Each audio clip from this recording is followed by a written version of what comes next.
Bien, ¿cómo están? Un gusto en saludarlos otra vez. Soy el docente Félix Peralta de la materia de Introducción al Derecho. El día de hoy vamos a ver el tema referido a la interculturalidad jurídica.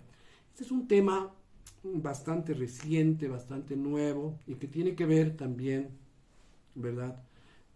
Con la nueva concepción, se quiere, de lo que es el derecho en realidad, ¿no? El derecho no solamente considerado como un derecho occidental, sino también como un producto fundamentalmente del quehacer cultural de aquellas naciones que se encuentran al margen de este concepto occidental del derecho y fundamentalmente aquel derecho, aquella forma de conducirse de las personas, ¿verdad? De regular sus conductas en esta parte de América Latina y en particular en nuestro país. Entonces, tenemos que partir de este concepto de la interculturalidad y según Sterman señala que este concepto, la interculturalidad, viene del latín inter, entre, presupone la multi y transculturalidad. La interculturalidad describe las relaciones simétricas y horizontales entre dos o más culturas. ¿Qué significa ello? Es decir, que entre las culturas existe el mismo grado, la misma jerarquía, si se quiere, entre las culturas.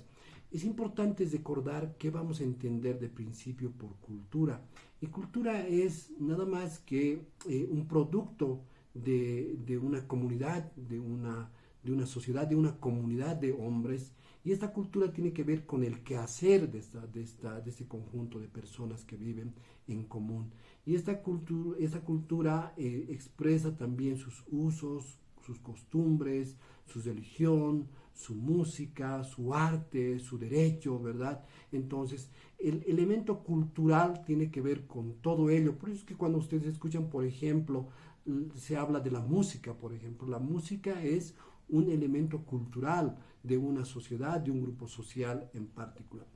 Y entonces decíamos que de lo que se trata la interculturalidad es de las relaciones simétricas y horizontales entre dos o más culturas. Ahora bien, tiene como fin de contribuir fundamentalmente a la mayor plenitud de la humanidad. Es decir, cuando existen relaciones horizontales y simétricas, esta tiene por finalidad contribuir precisamente a esta posibilidad de una mayor plenitud o desarrollo de una sociedad o de un conjunto humano. Ahora, para ir avanzando en este concepto y en esta idea de la interculturalidad, es importante que tomemos en cuenta algunos conceptos que tienen que ver con las relaciones entre las culturas. Y para este efecto se habla de un conjunto de conceptos como la monoculturalidad, la multi o pluriculturalidad, la supra o multiculturalidad, la interculturalidad. Vean ustedes que pareciera que fuera un trabalenguas, pero son conceptos, son formas teóricas, si se quieren, de describir ciertos fenómenos sociales, ciertos fenómenos culturales que fundamentalmente surgen en este tiempo, ¿no? Un poco después del año 2000, 2005, 2006, en la Constitución del 2009, por ejemplo, en nuestro país se habla ya de un conjunto de culturas, se habla de una plurinacionalidad. Pero bueno, vamos a ir avanzando primero punto por punto. ¿A qué nos referimos cuando hablamos de la multi o de la monoculturalidad? Se señala que esta se basa en una identidad cultural nacional, única, donde se someten las demás identidades culturales. Se puede dar en niveles regional, nacional y mundial. ¿A qué se refiere la monoculturalidad en este criterio? A considerar que existe solamente una cultura. Y esta cultura es la que absorbe a diferentes formas de identidades culturales. Y como se refiere en el concepto, esto se puede dar a nivel regional, nacional. Por ejemplo, antes de entender la existencia de varias culturas en nuestro país o en alguna otra parte del mundo, ¿verdad? Se entendía que solamente existía una sola cultura. ¿Cuál era una sola cultura? Se decía la cultura occidental, basada fundamentalmente en la razón, basada fundamentalmente en el pensamiento y dejando de lado probablemente algunas otras formas de entender la realidad, ¿verdad? Como por ejemplo ocurría en esta parte de América cuando se hablaba, ¿verdad? De la importancia, por ejemplo, del agua, de los elementos naturales. Pero bueno, acá tenemos este concepto de monoculturalidad y a partir de ello establecer ciertos grados de supremacía de una cultura, considerándose una cultura superior respecto a otras culturas que se las considera inferiores. Entonces, teníamos un concepto, una concepción monocultural, de la existencia de una sola cultura. Luego surgió el otro concepto que es la multi o pluriculturalidad. ¿A qué hace referencia ello? A la aceptación de la existencia de varias culturas en un cierto ámbito geográfico o político, es decir, la existencia de varias culturas en un solo espacio geográfico, en un solo espacio político. Y acá las diferencias o diferentes culturas y sus representantes pueden vivir lado a lado sin que haya un encuentro o diálogo. Ese es otro elemento muy importante a considerar. Cuando hablamos, por lo tanto, de una multipluriculturalidad o de la pluriculturalidad más bien, ¿verdad? Estamos en presencia entonces de varias culturas que coexisten, pero sin que exista entre ellas un diálogo, un intercambio. ¿A qué se hace referencia el diálogo? A una especie de complementariedad. No. Acá existen diferentes culturas y se entiende por ello este concepto. Luego se habla de la supra o multiculturalidad, vean ustedes, ¿no?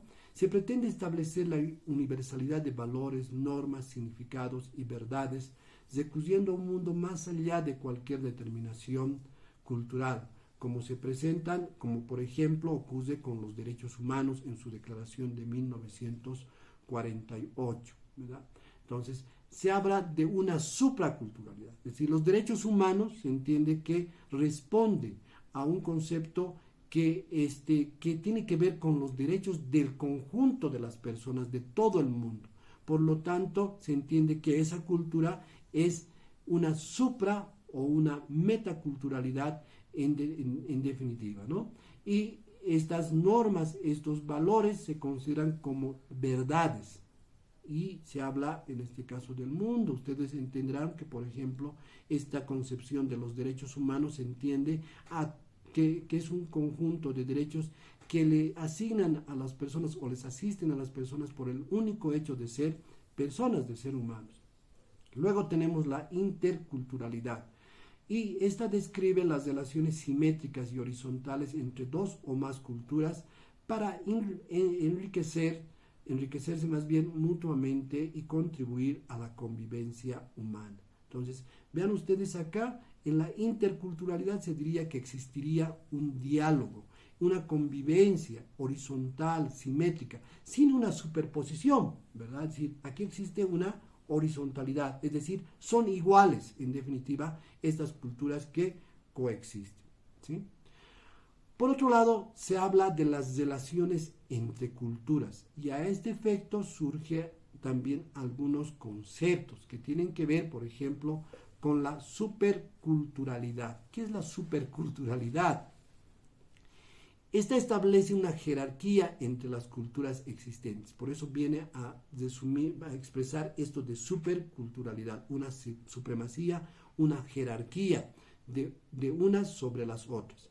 Así que una cultura se siente superior a las demás culturas. Esto se da por procesos políticos, se da por procesos económicos, se da por procesos ideológicos.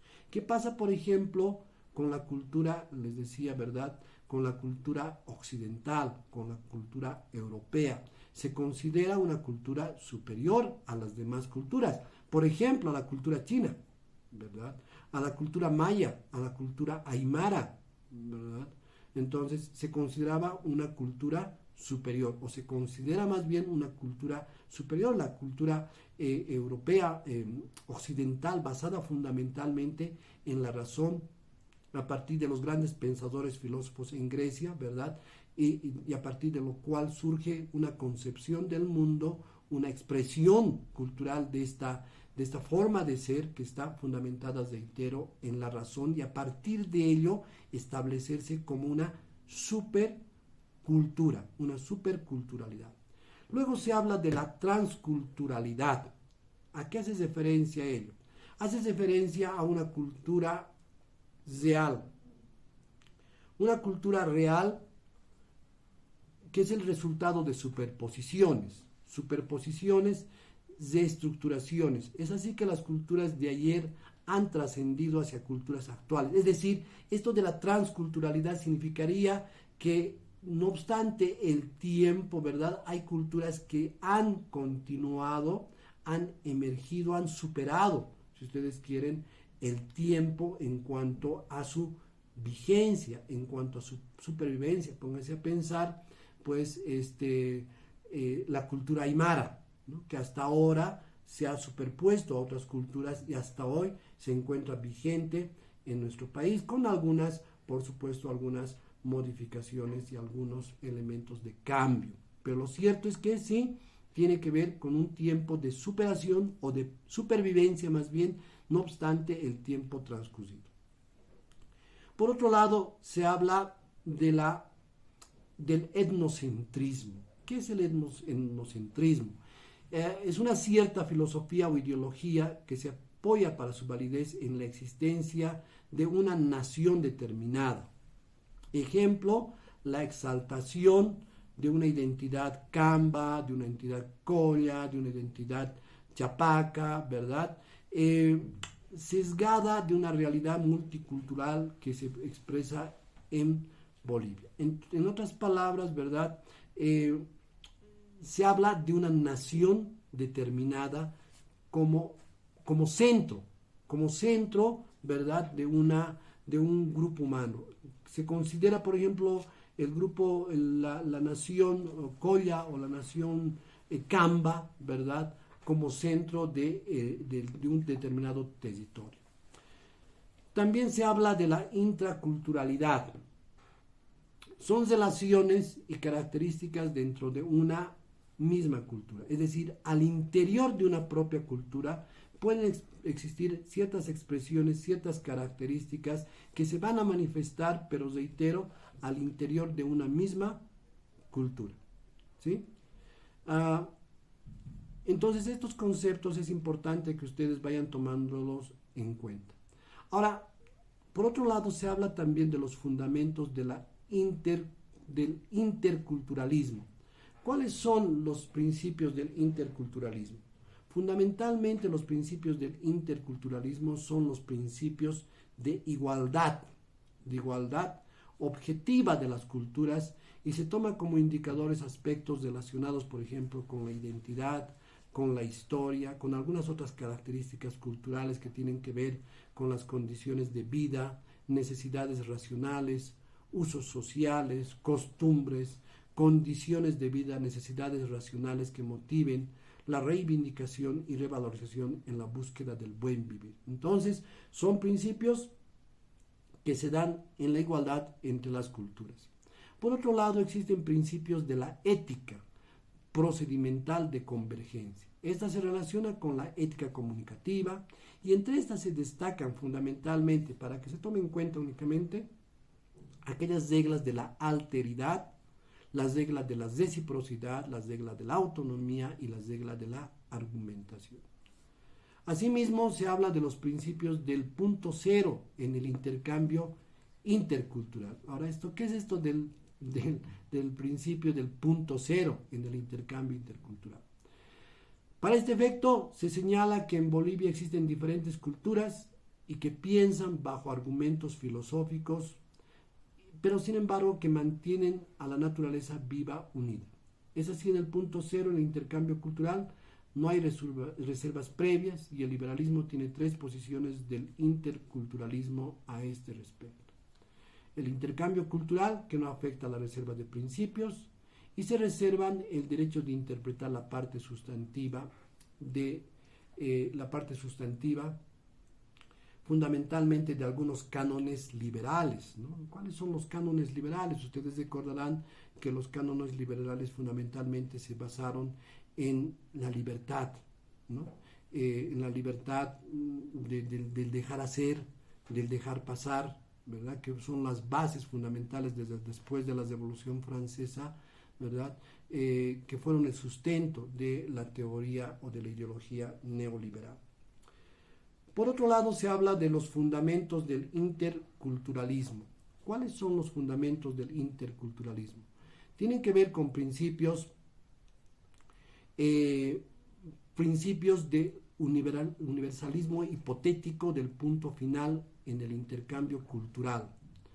A este efecto se señala que del intercambio de culturas nacen los cimientos para las transformaciones de Bolivia, dando lugar, en este caso, al multiculturalismo, al pluralismo jurídico para establecer límites de coordinación y deslindes de los sistemas jurídicos que coexisten en nuestro país. ¿Sí? Al final, ¿de qué se trata todo esto, estimados estudiantes? De lo que se trata es fundamentalmente de establecer que a partir de la existencia de diferentes culturas en nuestro país se hace un reconocimiento de diferentes nacionalidades.